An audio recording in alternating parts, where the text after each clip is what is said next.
যে আমাৰ মাননীয় মুখ্যমন্ত্ৰী হিমন্ত বিশ্ব শৰ্মা ছাৰৰ নেতৃত্বত এই উচ্ছেদ অভিযান চলি আছে।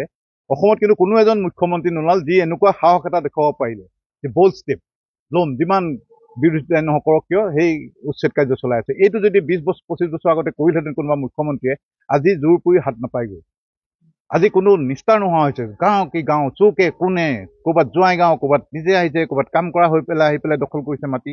সেইকাৰণে মাননীয় মুখ্যমন্ত্ৰী মহোদয়ক মই ধন্যবাদ দিছোঁ আন্তৰিকতাৰে যে তেখেতে এই সাহসখিনি যে দেখাব পাৰিলে। কিন্তু কোনো মুখ্যমন্ত্ৰীয়ে এনেকুৱা সাহস দেখাব নোৱাৰিলে। আৰু এইবিলাক যে চাইলেণ্টলি আহি পেলাই গাঁও কি গাঁও তেওঁলোকে দখল কৰে, মাটি হাজাৰ হাজাৰ মাটি দখল কৰে, সেইবিলাকতো বেদখলকাৰী, হাতত অস্ত্ৰ লৈ অহা নাই। কিন্তু আহি পেলাই কি কৰে, আমাৰ এখন গাঁৱত দুজনমান সোমাই পেলাই সিহঁতৰ সংখ্যা বৃদ্ধি হ'ব, আমাৰ লোকসকলৰ ওপৰত অত্যাচাৰ কৰিব আৰু সেই গাঁওখন তেওঁলোকে দখল কৰে, যি ধৰণে নেঘেৰি বিল দখল কৰিছিল, যি ধৰণে উৰিয়ামঘাট দখল কৰিছিল। সেইকাৰণে উচ্ছেদ লাগিবই। এটা সময় আছিল চৰকাৰে সেইখিনিক বেছি সুবিধা দিয়ে, এটা ভোট বেংকৰ স্বাৰ্থত।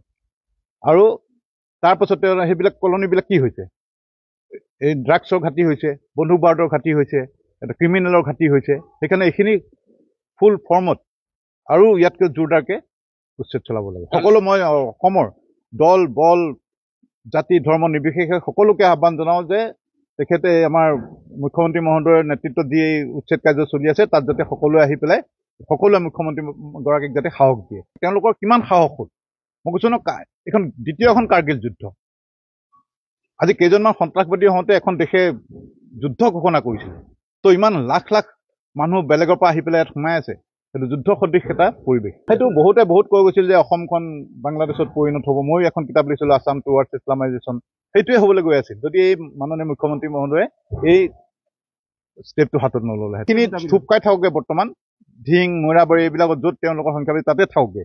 আমাৰ যাতে এইফালে আহি পেলাই তেওঁলোকে ইয়াৰ ডেম'গ্ৰাফিটো সলনি কৰিব নোৱাৰে। নামনি অসমৰ ডেম'গ্ৰাফিত সিহঁতে শেষ কৰি দিলে, আমি মাইনৰিটিত পৰিণত হ'লোঁ। কিন্তু সেইটোকে হ'বলৈ গৈ আছিল।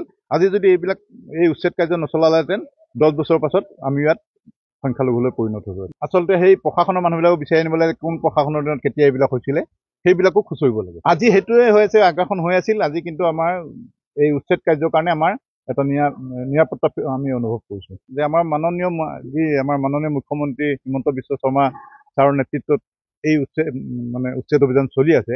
অসমত কিন্তু কোনো এজন মুখ্যমন্ত্ৰী নোলাল যি এনেকুৱা সাহস এটা দেখুৱাব পাৰিলে যে বল্ড ষ্টেপ ল'ম, যিমান বিৰোধিতাই নকৰক কিয় সেই উচ্ছেদ কাৰ্য চলাই আছে। এইটো যদি 20-25 বছৰ আগতে কৰিলেহেঁতেন কোনোবা মুখ্যমন্ত্ৰীয়ে, আজি জোৰ পুৰি হাত নাপায়গৈ। আজি কোনো নিস্তাৰ নোহোৱা হৈছে। গাঁও কি গাঁও, চুকে কোণে, ক'ৰবাত জোৱাই গাঁও, ক'ৰবাত নিজে আহিছে, ক'ৰবাত কাম কৰা হৈ পেলাই আহি পেলাই দখল কৰিছে মাটি। সেইকাৰণে মাননীয় মুখ্যমন্ত্ৰী মহোদয়ক মই ধন্যবাদ দিছোঁ আন্তৰিকতাৰে যে তেখেতে এই সাহসখিনি যে